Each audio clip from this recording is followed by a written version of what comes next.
Congressman, you wrote an op-ed in the Washington Examiner where you said, quote, let parents, not teachers, decide when children should go back to school. Now, President Biden, of course, ran on getting kids back in school. In China right now, by the way, where this virus all started, their kids are already back in public schools. Isn't this just a total slap in the face to parents everywhere?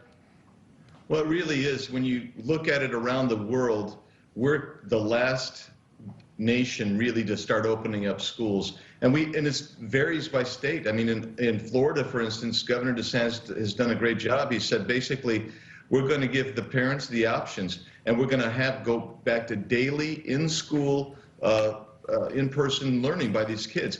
Now, that's fantastic. And we're seeing that there's no harm. There's nothing there, including the CDC director before she became the CDC director, just a week before, as a matter of fact. She said there is no harm and they don't need a vaccine. You can open up schools. And they don't even bother to talk about the damage being done to our children and actually our families by keeping the schools closed. Yeah, and the CDC's own experts suggest that schools are not vectors. The transmission rate there, less than 2%, less than 1% by some measures.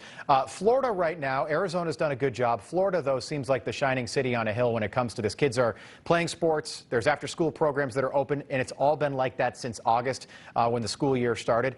Why aren't other states, like the other 49 states in this country, trying to do the exact same thing that they're doing in Florida and having so much success with?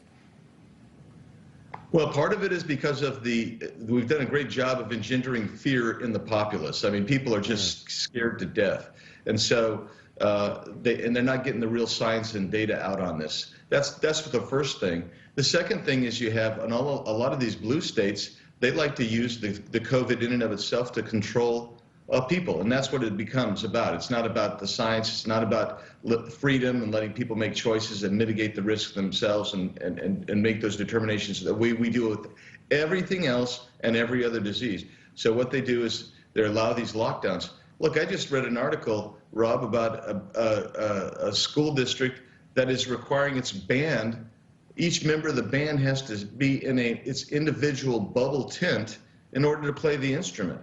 I mean, this is asinine, and that's what's going on in America today. We've been taken over by emotion and fear as opposed to science and facts. Yeah, Congressman, Monday is March 1st. If you live in the Northeast, the school year ends in May. It can end earlier in other parts of the country. We are almost all the way through another school year, and kids in band, let's say you're in high school, you only get so many cracks at it there. You only get 4 years to be a part of the band. This is causing a lot of harm to kids. I wanted to ask you about H.R. 5. It was up for a vote yesterday. It did pass, the Equality Act. I know you feel very strongly about this. Couldn't they easily call this the Inequality Act? Well, exactly, and that's what it is. I mean, when you start looking at it, and the federal government's going to get between parents and kids. It's going to get between medical care providers, counselors, and kids. So if you've got a 6-year-old kid, or 8-year-old kid or 10-year-old kid that wants to say that they're the opposite sex, they're going to allow puberty blockers. And if the parent doesn't grant that and tries to protect their child, that kid could be taken away from the parent. And that's just one of the many things. Yesterday we heard time after time the Democrats say, well, we're not attacking religion. And yet they have a provision right in the bill itself that says you can't apply and use the defense of the Religious Freedom Act to defend against the allegations and the criminal conduct that they make in the Equality Act. It is totally an Inequality Act. It's outrageous. We become the most leftist nation in the world with this piece. It's just, you know, if you think about something like prayer in schools, for example, which is now only in parochial schools, but it was a part of the public school program in the United States for 170 years before the left got their fangs into it, and now it's a thing of the past. I know the House is going to vote on a massive $2 trillion COVID relief bill. Now we've got to make sure that we call it what it is, the American Rescue Plan now, because it doesn't do anything to relieve COVID. Are you surprised that President Biden isn't out there trying to sell this bill to the American people? We haven't heard from him really at all. He hasn't held a press conference, hasn't taken any questions. Very unpresidential. Well, everything that he's done has been unpresidential, Rob. We could attack this from 2 points of view. I mean, I'm not surprised because I don't think he's capable of getting out and taking hard questions about it. I'm not sure he even knows the extent of what's in this bill.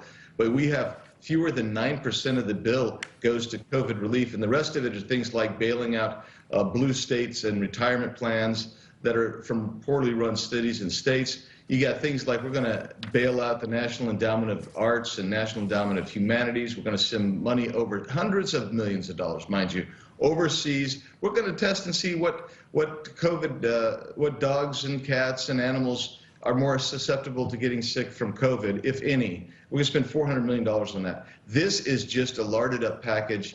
And don't forget, we're going to give a special fund of almost $600 million to federal workers who claim that they had some kind of special problem due to COVID, or they had a relative sick due to COVID. This is not even an American relief package. This is just a massive boondoggle of a bill, and it's a shame.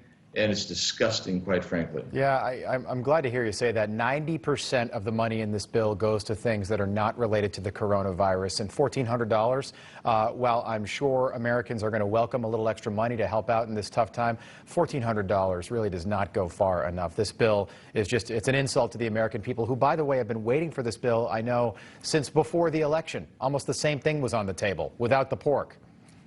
No, that's exactly right. And Rob, don't forget, we still have $1 trillion that we could reallocate and repurpose from the previous 5 bailout packages under President Trump. You got $1 trillion that hasn't been spent yet, and that could be going directly to COVID relief, to small businesses that we're losing tens of thousands, if not hundreds of thousands of those businesses, and the individuals that are really being harmed by this. And it is absolutely designed to try to buy up votes, and that's the crime of this. All right, Congressman Andy Biggs, we appreciate your time. Thanks so much for coming on with us this morning. Have a great weekend. Thank you. Thanks.